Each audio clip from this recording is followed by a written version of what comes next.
उमेदवार आहेत आणि जास्त उमेदवार राष्ट्रवादी काँग्रेस पार्टीचेच निवडून येणार आहेत आणि राष्ट्रवादी काँग्रेस पार्टीचाच महापौर या ठिकाणी बसणार आहे असं आम्हाला 100% आश्वासन आहे. खरं तर काँग्रेस आणि उद्धव बाळासाहेब ठाकरे गट जो आहे तो आघाडी करून लढतोय, मात्र तुमचे आघाडीचे म्हणजे युतीचे समीकरण का जुळले नाही?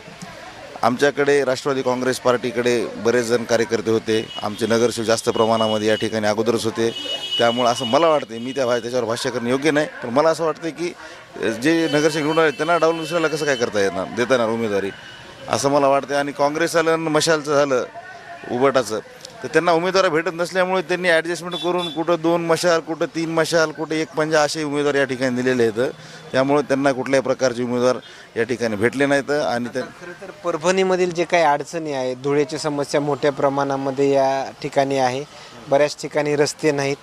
दुसरीकडे पाहिलं गेलं तर जे रेल्वे फाटक आहेत याचे देखील मोठ्या प्रमाणामध्ये